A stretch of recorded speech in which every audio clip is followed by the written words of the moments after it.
So we're going to be shooting into a video today on what it means to connect to the energy of life, or what it means to connect to the energy of death. And what you're going to find is that when you connect to the energy of life itself, the energy of expansion, of sharing, of giving, of growth, of playfulness, of joy, when you connect to that energy of being present, that will motivate you in a very, very different way from connecting to the energy of death, the energy of taking, of contraction, of smallness, of opposition, of density, of everything being too serious. And I'm covering this because this has been a series about how to have endless motivation. And I've tried to cover some very, very unique angles of what it means to have motivation, because a really, really big frustration for me has been that I've spent my entire life really putting myself out there to show you how it is to take major action and to change your life. But the actual ratio of people that you'll see taking that action is very, very low compared to what it should be, even when it's been laid out crystal clear. Like, for example, I could teach social interaction and I could show video after video. And some of these videos that I would create, by the time that I went and shot them and did all the processing and little black bars on eyes and all that stuff, this was several $1 million to create. So you're literally looking at me working on the skill set for 20 years, spending several $1 million, having a huge editing studio to get all this edited, me looking at it tons of my time. I'm handing it to you, but maybe you don't go do it. You can see my frustration there. And it's really me trying to connect to you and saying, what happened? Like, why didn't you use it? Why are you sitting on the internet? I get it that different people have different priorities, but I want to know what happened. And what I want to see, we have a huge, as well, number of success stories, which typically is when people actually invest in a live program, if I'm being honest. But we do have a lot of success stories, and I want you to be in that bucket, okay? I don't want you to be in the bucket of people who resonate with the energy of death, of poverty, of low results, of things sucking. I don't want you to be there. I want you to be in the energy of lightness, of playfulness, of joking, of life being easy. Okay, you can either have life being hard and you have no results, or you have life being easy and you get results. Notice, the easy comes first. You choose for it to be easy. When it's easy, that's when you get rich. When it's easy, when you take the easy path, that's when you have the social success. That's when you have the dating success. That's when life gets good, when you walk the easy path. The hard path is lazy path. Laziness is hard. Distraction is hard. Heaviness is hard. That's the energy of death. So I want to get you off of this kind of dark side of the force, which just sucks. It's not even cool like the dark side of the force. It just sucks. And I want to get you on the light side of the force. Okay, now I'm going to give an example. So there was somebody who I like a lot. He might see this. I'm feeling awkward. So if you see this, you know I love you. Okay, but somebody who I worked with a number of years ago. And he struggled with getting self-motivated. But I just like him so much, I didn't want to fire him because I just like him so much. We're just kind of boys, so I like him. But he really, really struggles with getting self-motivated. And so he would come to me all the time and he'd say, look, I'll get more self-motivated if you'll just give me a $1 raise, okay? And I said to him, listen, you're incredibly struggling with getting self-motivated. To be honest with you, I feel that you should be thanking me daily for not letting you go. And literally, I'm embarrassed to admit this, but a lot of the time, I'm embarrassed to admit this. I shouldn't even admit this, but a big thing that I have is that if somebody's struggling, I live in a 7-story mansion in the Hollywood Hills, and I'll literally be like, hey, just come live at the mansion, and I'll keep working with you until you get on track. So I even had him living up at the mansion. I'm introducing him to really high-level people to network with. I'm introducing him to very, very attractive people to date. He's around an incredible environment, has a ton of synergy, and I like the guy a lot, but he really struggles to get self-motivated, and he'll try to shirk on his work, and he'll try to just avoid different things. He has a bit of an alcohol problem, and so I love the guy. He's my buddy forever, but he just struggled. So I said, look, rather than asking for a $1 raise, like I can give you the $1 raise. Like I'll take you for dinners. I'll take you to the spa. That'll cost a lot more. But it would be kind of weird to give you a $1 raise because you're not self-initiating. So what does that even mean? Why are you fixating on the $1 raise? But what wound up happening was he just kept fixating on it. He struggled to get motivated. And then finally, what wound up happening, he said, look, I'm going to leave. But you're still my boy, and we're still friends now, but I'm going to leave. So he actually got a job working with Postmates. And by working in Postmates, he actually got the $1. Now, here's the punchline to this. We wound up hanging out again. And he was actually a genuinely happier person having the $1 raise, okay? Which is so crazy to me. I couldn't believe it. So I'm like, you live in a smaller apartment. You work on work that's completely monotonous. It's mind-numbing. It sucks. But you're just, I didn't say this to him, but I'm just thinking this. I'm like, but you're literally way, way happier. And it's because he got the $1 raise. And I realized, like, all this time I held on to sort of like maybe like I love the guy, but a slight resentment, because I'm thinking, giant mansion, amazing networking, insane dating opportunities, all this learning, all this beauty, going on trips, being coming and doing shoots in places like this, like all this cool stuff. And all you can think about is a $1 raise. You can't self-initiate to be a part of that. It's kind of a weird thing. What is that there? In my view, what that is there's an energy of life and an energy of death. There is an energy of giving and expansion and prosperity where the fuel becomes the joy of the dance itself. The fuel becomes nature, becomes the air, becomes the sun, becomes the emotion of love and giving. The giving is the fuel. That's what energizes you, and you feed off of it. The energy of taking is, I need this. What am I not getting? I'm not getting this. I need to take this. And even when you get it, the kind of high that you get is not a high that you want. You see what I'm saying? Now, that doesn't mean not to receive. I run an 8-figure business. Clearly, I receive. But it's about getting into that proper flow where you're giving and giving and giving, and you're giving 100 times more than you're ever receiving, but you're giving so much because you're so tapped in that you're giving at a level that it's astronomical, and then whatever comes back to you is still ridiculous and probably way more than the average person would ever think of.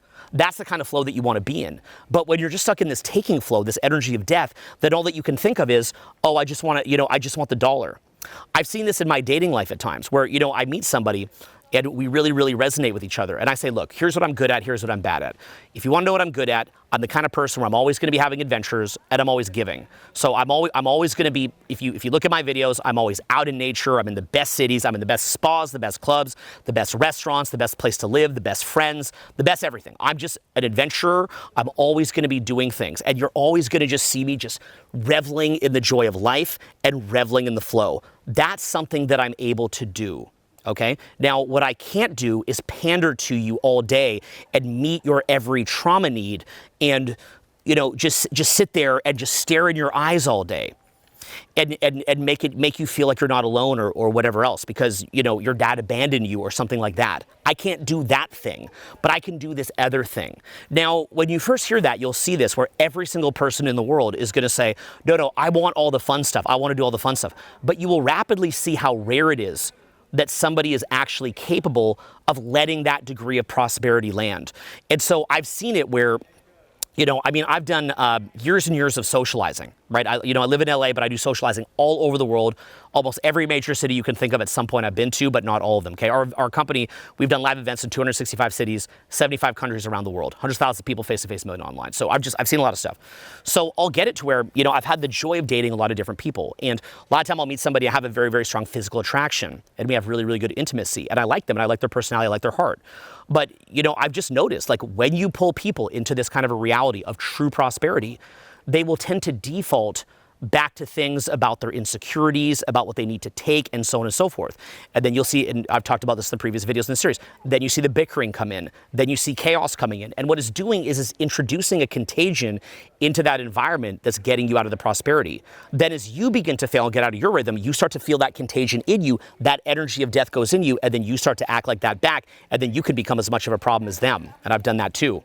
So coming from that standpoint, the average person believes that they connect with the energy of life. They believe that they want to give. They believe that they want to expand more. But I can tell you from personal experience that it's not generally what happens, right? Like, for example, when I teach people coaching, okay, there's many, many different methods that I teach people that you can learn in coaching. Try to look at this example. One method is you create a cold traffic ad.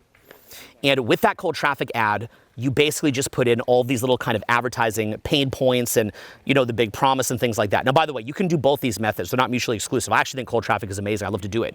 But I'm just making the point. It's like if that's your only thing. Then what you do is you make this cold traffic ad, and it's really, really focused on just like these very, very specific pain points and pleasure points, Then you wind up doing business with somebody, and you just kind of infect them with the same sort of taker mindset. So, for example, with certain online marketing courses, it's like they don't talk about how to improve your craft. They don't talk about necessarily how to be a better public speaker or have more energy or spread more positivity or give more free value or how to, sharpen the sword so that you're really, really good at teaching. Like you'll see in a lot of these courses on internet marketing, it rarely talks about what it means to be a master teacher. It doesn't talk about adding more value to your course itself. It often just comes from how to be this lazy person.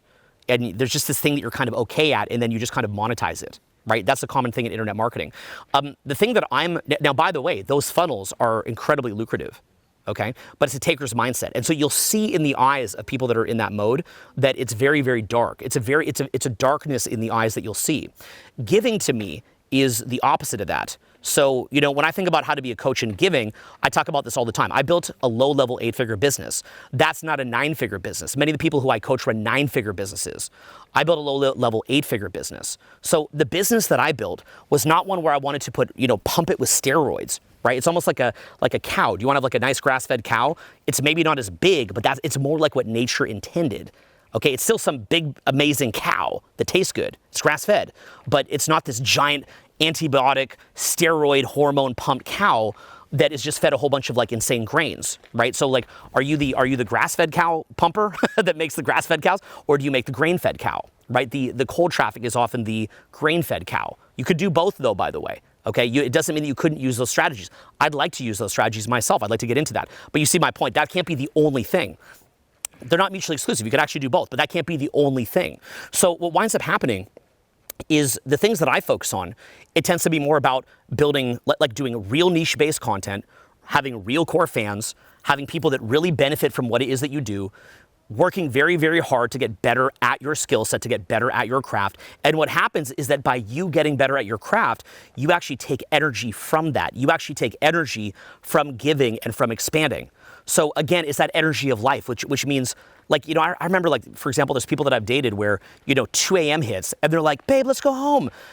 Or people that I've worked with, 2 a.m. hits, hey, let's go home now. Like, I ain't getting paid on this. Let's just go home. And I'm like, why don't we just keep coaching? There's somebody here that could use more help. Why don't we stay here and keep coaching? And then we could actually add more value to them and we'll benefit in the long run. We could actually create cool little content bits, or we could even record it while we're staying overtime to do the coaching. No, I want to go home. You see the difference there, right? Where does alcohol come from? Is that adding to prosperity and adding to life? Or is it you just trying to get this quick fix buzz that not only makes your life worse after, but it means that you can contribute less? What about drugs? Again, is it actually adding to life, or is it just making it where you feel good in the short term, but you can contribute less? So this is something that I saw over many, many years of different coaches that I've helped to build up, right? To where they start off just wanting the fame that they'd get from being a part of it, but then by the end of it, it becomes, well, there's an easier way. Just run like a cold traffic thing and count the cash. You're like getting in the way of me doing that. I'm like, the fun of this was us being in front of huge crowds, the joy that we receive, the value that we add, improving on video content, taking it to the next level, the research process, being out at nightclubs, doing different split testing and getting better at this and creating something that people will watch thousands of years after we're dead. That moment when you're in, the whole rainforest, that moment when you're in a nightclub, that moment when you're in front of 1,000 people giving a seminar. That's what life is actually all about. That's what life is. That's what life is. So what winds up happening, I've seen it where people, whether it's exes, whether it's people that I've worked with or friends of mine, I've seen it where they believe that as they're out traveling and out, being in front of big crowds, out coaching and doing all this stuff, they believe that they're waiting for their life to start. They're like, when does my life start? Like, when do I meet the guy that just stares in my eyes all day? Or, when does my life start that, I have a cold traffic funnel running and then I sit there and count the cash and stay at home and don't improve and don't do anything? When does that start? Like, as if that's real life. And it reminds me of this movie. It was by Terrence Malick. I think it was called The New World. And it was basically a recounting of Pocahontas. And Colin Farrell's character comes over and he actually gets very, very present with Pocahontas, kind of like a romance. And it's very magical. But he believes that that's not real life. And he believes that his real life will start when he, maybe he goes back to England and he's back in this kind of like sick, dark system. And what Terrence Malick is trying to get across in the movie, which I think it was panned by reviewers, by the way, you should really go watch it, was that real life is not this thing where it's sterile and then, it's like, now I'm married, so my life starts. Now I've got my $1 raise working at Postmates, so life starts. Now I have my cold traffic funnel, so that life starts. When that's the energy of death at its core, that doesn't mean that you can't have these supportive structures like a marriage, like a cold traffic funnel, like some stability. These things are not the end in and of itself. These things are in support of really living. So if I, go out and get married to have predictability and have a shared history with somebody, or if I, build a cold traffic funnel, or if I give myself a $1 raise, these things are potentially very, very good. They're not mutual. It's not this or this. Okay, that's the cool thing with high vibe energy. It's inclusive. You can have both, but it's not mutually exclusive. But those are not the things themselves. Those are in support of being in nature, in front of crowds, in the flow of life. And what does that mean? Why am I using those examples? Well, that's my examples, right? You'd have your examples. So those are just my examples from my chosen path.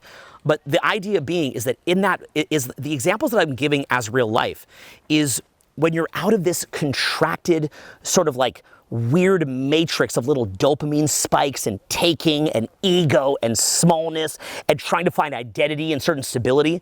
The energy of life is that ultimately there is no true stability. You have to understand this.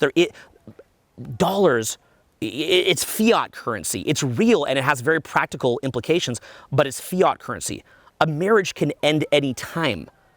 You know, a cold traffic funnel can change when Facebook gets messed over by or messes things up because Apple says that you can't do a certain type of search or things like that, whatever that was that happened last year. I can't remember right now. Okay, so there was these different changes and regulations. You can lose those quickly. Okay, a cold traffic funnel comes and goes. What is really living is that beautiful legacy that you created that people will be watching in 1,000 years. What is really living is that real friendship. It doesn't have to be like, are we best friends? Are we married? Or things like that. It's that real love, that real friendship, that real connection. Art is really living. Why do I use things like, say, friendship or nature, the observation of nature, or art? Why am I looking at things like this? Because the idea of art is that it's coming from total, utter abundance and connected to that energy of life. When you're in complete and utter abundance and you don't need anything, imagine coming from that position. What would you do? You'd make art. What is the galaxy? What is the earth? That is our creator's art. Coming from a position of the infinite, of having absolute infinity as your very nature, the natural inclination is to expand. And that would be to create real friendship. That would be to create real art. So we can only speculate what God's intent might be. It's beyond our paradigm. But a way of looking at it would be, why did God create sentient beings? And why did God create it to where we can choose good or evil? If we are forced to be good, then that decision to be good or evil is meaningless. That's why freedom is of God, because it is that free choice, right? God is not a communist that says you're going to follow the little party line and you're going to be good. In order for you to be somebody who God wants a relationship with, you have to have made that choice to connect to the energy of life. You have to make that choice to be a good person. Okay, good is a buzzword. You could look at that in many ways. Okay, that could be very distorted, but we'll just use that for short form. Okay, and you can make your own interpretation of that, but you get the idea.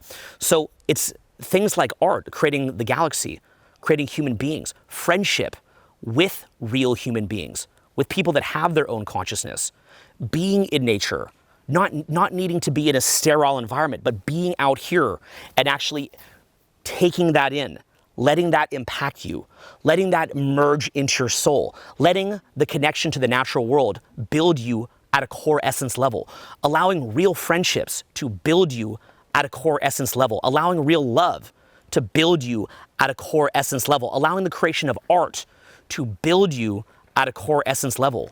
These are things that don't grow your ego necessarily, do they? These are not things that necessarily make you more safe.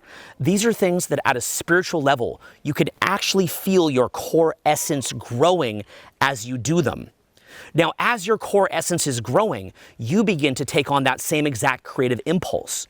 So because you're taking on that exact same creative impulse, laziness is not something that you would resonate with. One of my favorite expressions is from the movie Batman, is when the Joker says, some people just want to see the world burn. Some people just want to see the world burn, right? And that's when they get so taken by this sterile way of living and this taking way of living that it actually becomes a flywheel in the mind and begins to become a perversion. And what happens is that over time they can tap into that and it creates actually a loss of discernment in their mind and they can't see reality anymore. And that's really what Colin Farrell was talking about when he said, you know, he came back to Pocahontas and he said, I thought that this was not my real life, this was a fantasy, and that my real life was out there, you know, in this sort of sterile version of England where it's just kind of polluted and dark and all kind of mechanical. But I realize now that life was right here. I had it all. I had it all. It was right here the whole time. I was tricked. I was duped. I was lied to. The discernment just messes you up. Okay. So Instead, what we want to do is connect to that energy of life. And in the same way that God would create infinitely, and again, we can't understand God's intent, but just using basic critical thinking, in the same way, what happens is that we want to expand. We want to go do things. We want to be connected to nature, but we don't want to create this sort of cow, this weird, freaky cow that hurts society and that's not helping anything, and that just you can just eat off of it and feed a sick system. Rather, what we aim to do is create the grass-fed cow, okay, the metaphorical grass-fed cow, the sustainable farming and so on and so forth. And we aim to do that because we want to create at the highest level, but not so much that it becomes a perversion. And so this is why people come to me and they'll say, Owen, I want you to, I know you coach billionaires, I want you to coach me to be a billionaire. And I say to them, that's not what I'm here to do, because that's part of the sick system. If there is a way to do something that is adding to humans into life, then yes, go do that if you make $1 billion doing that. But it shouldn't be something where, you're making a tech company that's then, destroying the First Amendment, tracking people, destroying privacy, creating fascism. That's not a win. Those are the people that are celebrated in our society. But that's not a win. And this is why in the Bible, Jesus' role of bucking the system and saying no to the system is so critical to Western society. It was the idea of not just virtue signaling and appearing to be virtuous, but it was about who you actually are at your core. And it's about the rejection of that system, whatever the cost may be. So that there, of course, that's kind of scary. It's like, but what if something bad happened, right? Because we see what happened at the end of that story, crucifixion. But it's an understanding that life is so short. Okay, in the grand scheme of the galaxy, life is so incredibly short. And so even if you're just like super duper motivated, and you go make $1 billion and you have a 100-year life, what does it matter that you did that when you lose your soul? It doesn't matter. So to whatever extent your life is, adding to life and connecting to the energy of life, however long it does last, whether it's short or long, God's judgment of your life, and that's simply an analogy, but rather, I'd say more clearly for everybody here, your judgment of your life and your ability to see that you added to life and connected to life, that is what the ultimate scoreboard is going to be. It's not just an oversimplified metric. I have diamonds. I have mansion.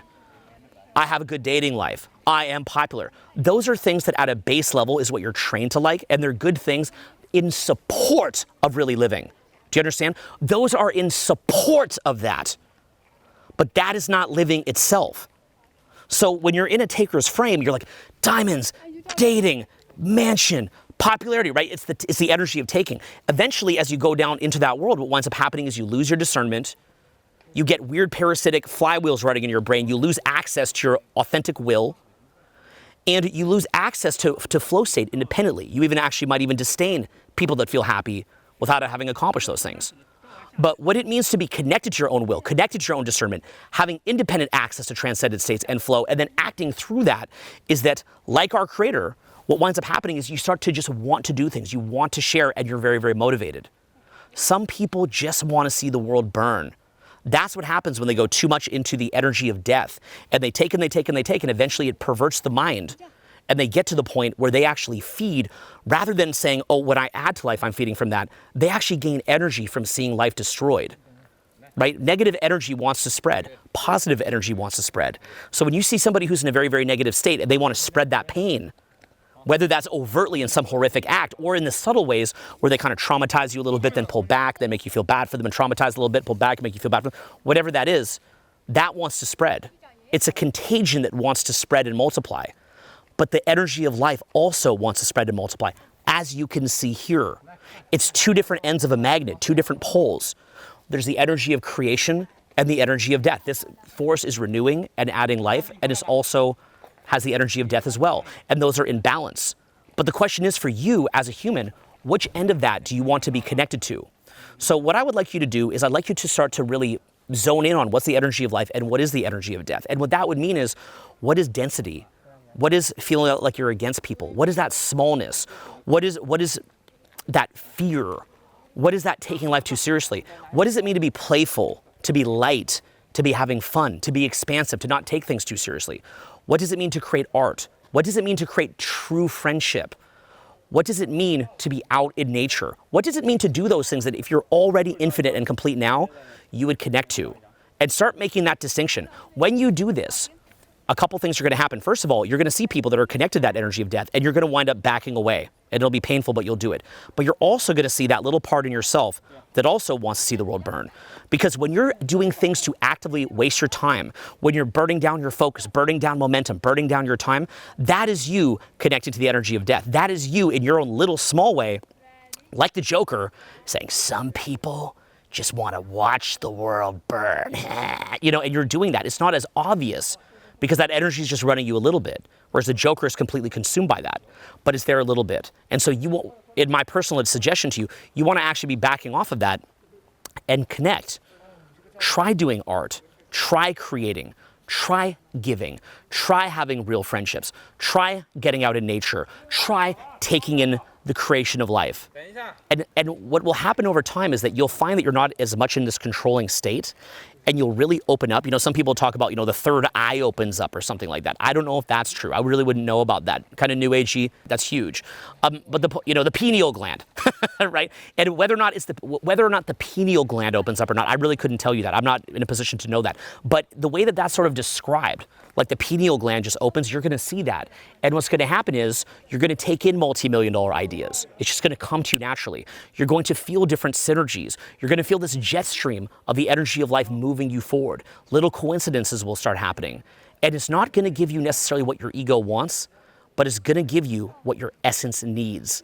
And from there, you're just going to want to go create, and spread that joy. So just like if you're in a nightclub and you just get in state and you just want to joke with everybody and make everybody have fun and make the whole club have fun, that will be the energy that is running you in life. You're not going to need to take Adderall. You're not going to need to take a ton of caffeine, a little tea or coffee, cool, whatever, but you're not going to need that. You're not going to need to watch motivational videos, although it can help you to recenter. It's just going to get to the point where people will look at you and it will look surreal. So that is what I mean by this idea of endless motivation, is this idea that you're connecting to the energy of life, not just the, you're going to receive. Again, I run a low-level 8-figure business. I receive.